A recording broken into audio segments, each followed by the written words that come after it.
الحمد لله رب العالمين والصلاة والسلام على نبينا محمد وعلى آله وأصحابه أجمعين اما بعد. محترم حضرات،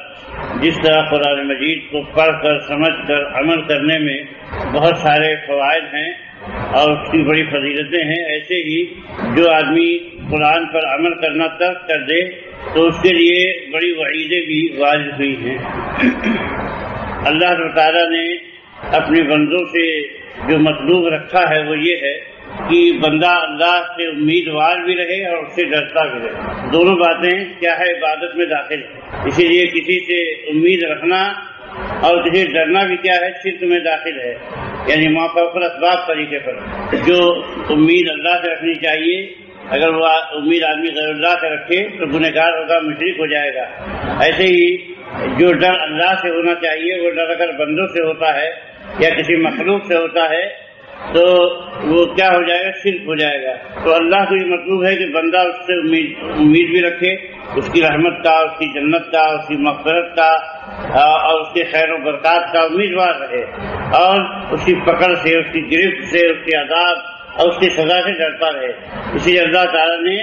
اپنے نیک بندوں اور انبیاء کی تعریف کرتے ہوئے فرمایا انہم کانوا یسارعون فی الخیرات ویدعوننا رغبا ورہبا وکانوا لنا خاشعین. سورہ انبیاء کی 90 نمبر کی آیت، جس میں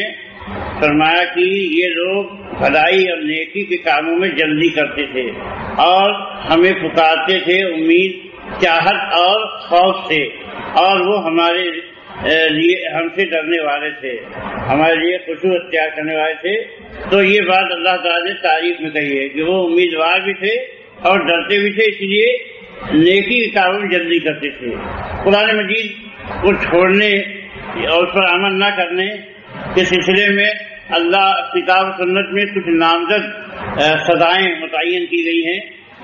اول تو یہ ہے کہ جو آدمی قرآن پہ عمل نہ کرے اس کے لیے بہت بری مثال ہے. اللہ تعالیٰ نے قرآن مجید میں فرمایا کہ مثل الذین حملوا التوراۃ ثم لم يحملوها كمثل الحمار يحمل اسفارا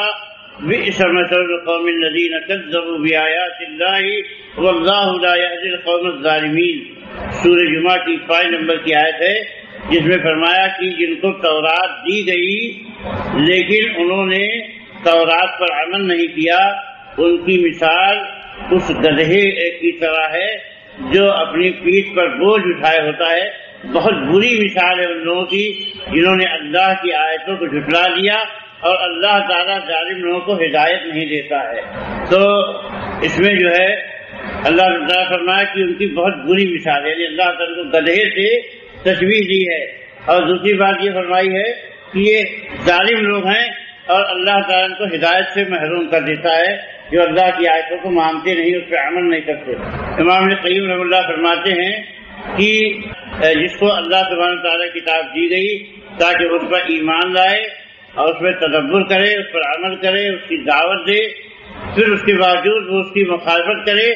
اور اس پر عمل نہ کرے، صرف جو ہے اس کے دل میں وہ موجود ہو کہ اس نے سب باتوں کو یاد کر لیا ہے کہ جو ہے فلاں آیت میں یہ بات پائی جاتی ہے، فلاں آیت میں وہ بات پائی جاتی ہے، یا پوری آیتوں کو اس نے زبانی حفظ کر لیا ہے لیکن اس پہ عمل نہیں کرتا ہے. یعنی اس کو تو ہے پڑھتا ہے تو پھر تدبر نہیں کرتا، غور نہیں کرتا اس کا میسج کیا ہے، پیغام کیا ہے، تعلیمات اور ہدایات کیا ہیں، اور نہ اس کی اتباع پیروی کرتا ہے، نہ اس کو اپنے معاملات میں فیصل بناتا ہے، فیصلہ کرنے والا، اور نہ اس کے بموجب عمل کرتا ہے. تو اللہ تعالیٰ کی مثال اس گدھے سے دی ہے کہ جس کے پیٹھ پر بہت بوجھ لگا ہوا ہے لیکن وہ جانتا نہیں کہ اس میں کیا ہے. کتابوں کا ڈھیر ہے لیکن اس کو پتا نہیں کہ یہ کتابیں کس اہمیت کی حامل ہے. گدھے کو کیا پتا ہے؟ تو فرمایا کہ ایسے گدھا ہے، اتنی عظیم کتاب اس کے پاس ہے لیکن کیا ہے، اس کو اس کی اہمیت کا پتہ ہی نہیں ہے کہ اس کتاب کے ذریعہ وہ کتنی کامیابی اور کتنی بڑی جو ہے خیر و برکت کا حصول اس کے لیے کتنا بڑا ہو سکتا ہے. یہ سب باتیں اس کو پتہ ہی نہیں ہے. تو اس کی مثال جو ہے گدھے کی طرح ہے. تو جیسے گدھا جو ہے اپنی پشت پر بوجھ اٹھائے کتابوں کا چلا جاتا ہے اور اس سے کچھ فائدہ اس کو نہیں ہوتا ہے، اس کو جانتا ہی نہیں ہے، ایسی سی مثال ہے. تو یہ مثال اگرچہ یہودیوں کے لیے بیان کی گئی ہے لیکن معنوی اعتبار سے ہر اس شخص کے لیے ہے جو اللہ کی کتاب کا حامل ہو لیکن اس پر عمل کرنا چھوڑ دے، اس کا حق ادا نہ کرے اور نہ اس کی رعایت کرے۔ تو یہ چیز جو ہے امام ابن قیم رحمۃ اللہ علیہ نے اعلان الموقعین میں تحریر فرمائی ہے۔ ایسے ہی جو ہے دوسری سزا جو بتائی گئی کہ قرآن کریم کو چھوڑ دینے والا کیا ہے، قیامت تک قبر میں عذاب سے دوچار رہے گا۔ چنانچہ بخاری شریف کی روایت ہے، راوی حضرت سمرہ ابن جندب رضی اللہ تعالیٰ عنہ ہیں، جو نبی صلی اللہ علیہ وسلم کے خواب کے ضمن میں بیان کرتے ہیں کہ فن ترکنا حتی اتینا علی رجل مستجعین علی قفاہ، کہ پھر ہم چلے، پھر ہمارا گزر ایک ایسے آدمی کے پاس سے ہوا جو اپنی گدی کے بل لیٹا ہوا تھا، ورجل قائم علی غاصی بفہر او صخرۃ، اور ایک آدمی اس کے سر پہ پتھر لیے ہوئے یا ایک چٹان لیے ہوئے کھڑا ہے جس سے اس کا سر کچل دیتا ہے، توڑ دیتا ہے۔ جب اس سر پہ مارتا ہے پتھر اٹھا کے تو پتھر جو ہے دور چلا جاتا ہے لڑک کر، فانطلق الیہ، تو جاتا ہے لیاخذہ، تاکہ پتھر لے آئے، فلا یرجع الی ھذا حتی یلتئم راسہ، جب تک وہ اس کے پاس لوٹ کے آتا ہے اس کا سر پھر سے جڑ جاتا ہے، اچھا ہو جاتا ہے، وعاد راسہ کما ہوا، اور ایسے ہو جاتا ہے جیسے پہلے تھا، وعاد الیہ، پھر لوٹ کے آتا ہے، پھر اٹھا کے پتھر سے اس کے سر پہ مارتا ہے۔ قلت من ھذا، اللہ کے نبی صلی اللہ علیہ وسلم فرماتے ہیں کہ میں نے پوچھا یہ کون آدمی ہے، تو فرشتوں نے کہا انطلق، آگے بڑھو۔ اور حدیث کے آخر میں جو جو چیزیں انہوں نے دیکھی تھی سب کے بارے میں بتایا، فرمایا کہ والذی رأیتہ یصدق راسہ کرجل علمہ اللہ القرآن فنعم عنہ باللیل ولم یعمل فیہ بالنہار یفعل بہ الی یوم القیامہ۔ فرمایا کہ جس کو آپ نے دیکھا کہ اس کا سر پھوڑا جاتا ہے تو وہ ایسا شخص ہے جس کو اللہ نے قرآن کا علم دیا لیکن وہ رات میں سو گیا، قرآن کو پڑھا نہیں، اٹھ کے نماز نہیں پڑھی، تہجد کی اور رات بھر سوتا رہا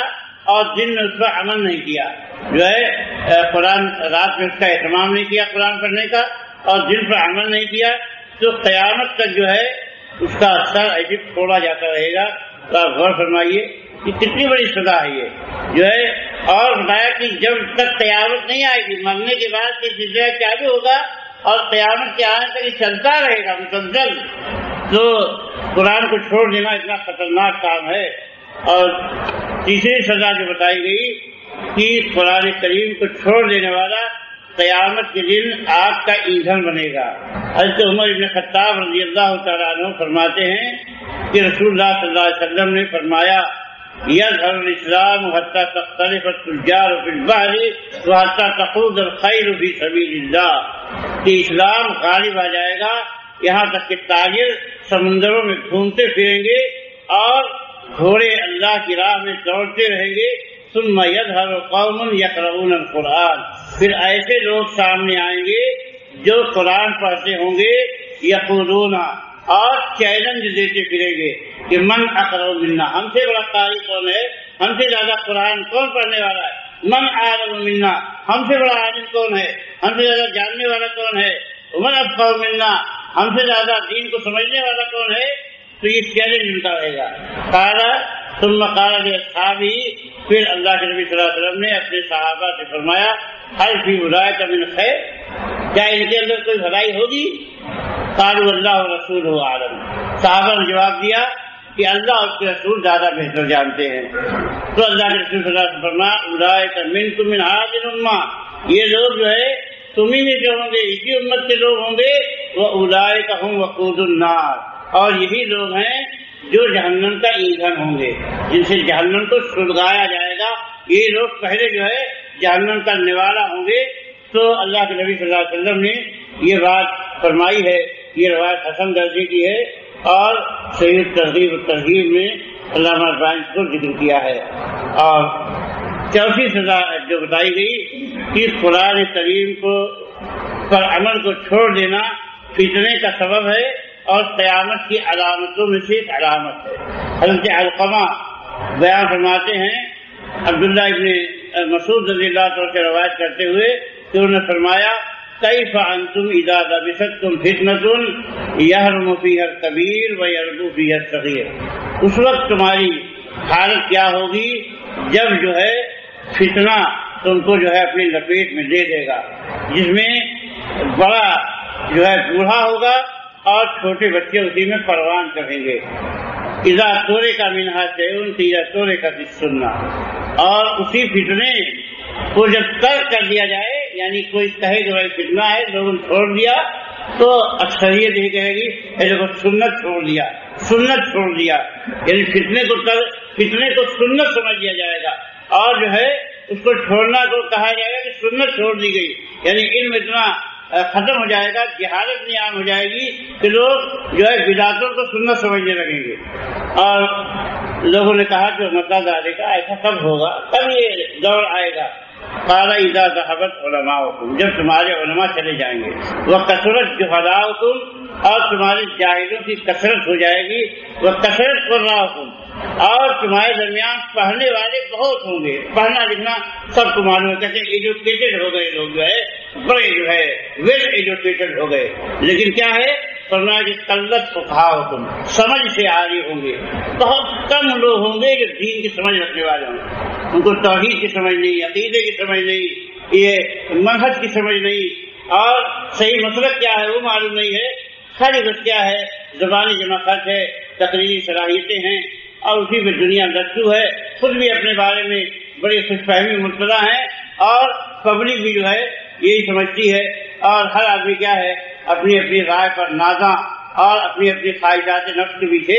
بھاگنے والا ہو جائے گا، اس لیے کہ دین کی سمجھ کم ہو جائے گی۔ کہا قلت فقہاؤکم، تمہارے فقہا اور دین کی سمجھ رکھنے والے کم ہو جائیں گے، وکثرت امراؤکم، اور تمہارے عمراء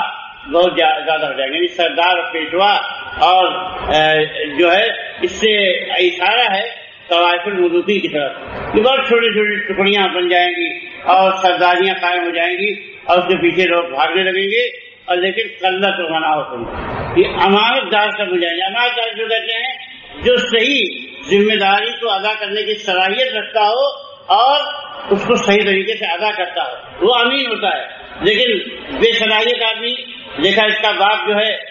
وہ جو ہے اسی عہدے پر تھا، اس کو بھی لگا دیا اسی عہدے پہ، خاندانی چل گیا، کہا کہ چلو یہ ہمارے قبیلے کا آدمی تھا، اب وہ نہیں ہے تو ہمارے ہی قبیلے کا دوسرا آدمی آئے گا، چاہے وہ جتنا بھی بے شعور ہو، چاہے جتنا بھی جو ہے بے صلاحیت ہو، لیکن اب آدمی اسی کو لے آئیں گے کیونکہ ہمارے قبیلے کا ہے۔ تو یہ سب باتیں کیا ہے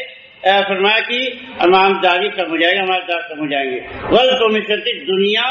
بِعَمَلِ الْآخِرَةِ وَتُفُقِّهَا لِغَيْرِ الدِّينِ، اور دنیا کو آخرت کے عمل سے تلاش کیا جائے گا۔ لوگوں کیا ہے بظاہر تو آخرت کا عمل ہوگا، اللہ اللہ کرنے والے ہوں گے، لیکن ہر آدمی کیا ہے جان لگائے بیٹھا ہوگا، اور جو ہے کہ کب پھانس میں کس کو پائیں یہی جو ہے چکر رہے گا۔ تو فرمایا کہ وَلْتُمِسَتِ الدُّنْيَا بِعَمَلِ الْآخِرَةِ، آخرت کے حوالے سے دنیا طلب کی جائے گی، اور غیر دین کے لیے جو ہے علم حاصل کیا جائے گا، یعنی علم کا مقصد یا تفقہ کا مقصد کیا ہوگا؟ دین نہیں ہوگا، اس پہ عمل کیا جائے، صرف کیا ہوگا کہ لوگوں میں اپنی برتری ثابت کی جائے، اور جو ہے دیگر مقاصد حاصل کیے جائیں، عہدہ منصب اس سے مل جائے گا، نوکری مل جائے گی، یا اور بھی کوئی چیز جو ہے لوگوں میں درجہ مل جائے گا، یہ سب مقاصد رہیں گے، یعنی اخلاص ختم ہو جائے گا، دینداری ختم ہو جائے گی۔ تو یہ سب چیزیں کیا ہے یہ بتایا کہ جو لوگ گویا علم قرآن پر عمل چھوڑ دیں گے تو ایسی صورت میں فتنے میں پڑ جائیں گے اور دنیا دار بن جائیں گے، آخرت کی طرفدار نہیں رہیں گے۔ تو اللہ تعالیٰ سے پناہ مانگنی چاہیے کہ لیکن آج کل حقیقت یہ ہے یہ سب باتیں ہمارے زمانے میں بڑی شدت کے ساتھ ابھر کر آ رہی ہیں۔ اللہ تعالیٰ ہمیں تمام فتنوں سے جہالتوں سے محفوظ رکھے، اور جب تک ہم اس دنیا میں جئیں اللہ ان لوگوں میں ہمیں شامل فرمائے جو دین کو سمجھتے ہیں اور دین پر عمل کرتے ہیں اور جن کے اندر اخلاص ہوتا ہے۔ اللهم ارزقنا الاخلاص في القول والعمل۔ اقول قولي هذا واستغفر الله لي ولكم ولسائر المسلمين من كل ذنب، وصلى الله تعالى على نبينا محمد۔